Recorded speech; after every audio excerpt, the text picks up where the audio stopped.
Prospects for an India-US trade deal remain in doubt a week after the US Supreme Court struck down Donald Trump's reciprocal tariffs.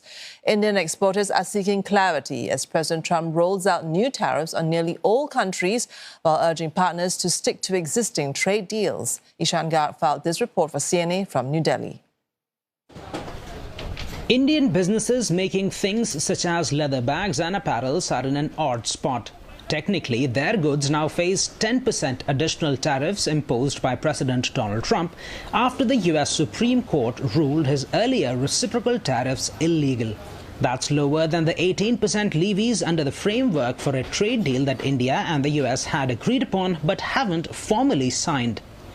But with President Donald Trump also threatening 15% tariffs, it's created further uncertainty for Indian exporters.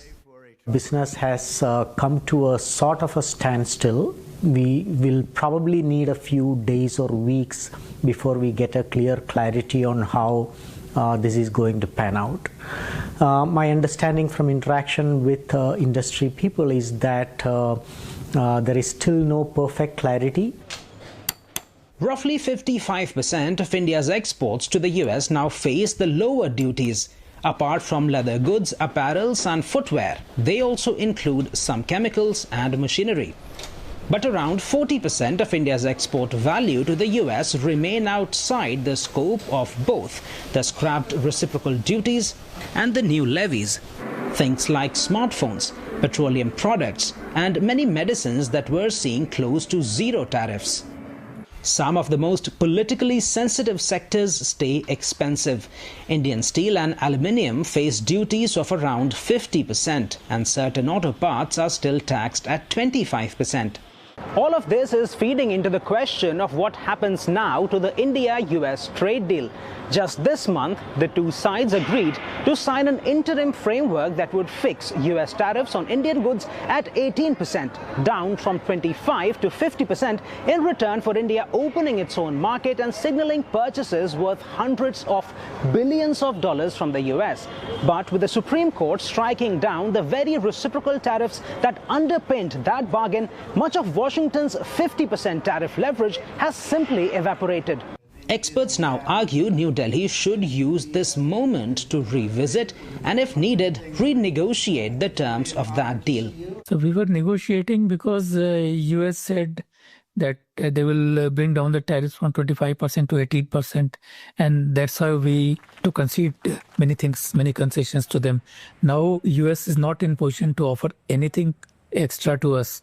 So the question before Indian government will be, then why? It will be very difficult to justify such deals.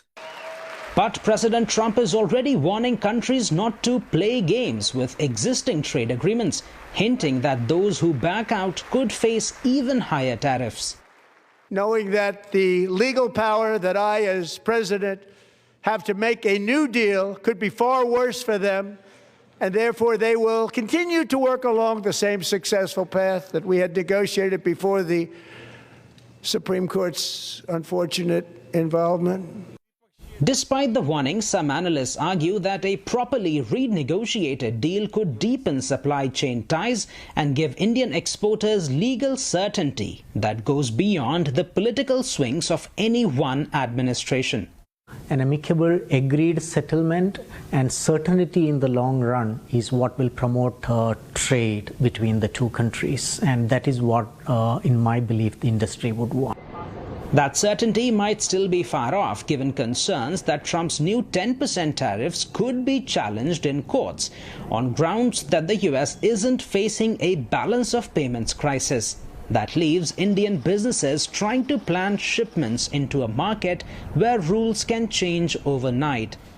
So even though some exporters freed from higher duties find they can finally breathe a little easier, at least in the short run, many others simply have to live with the ongoing uncertainty.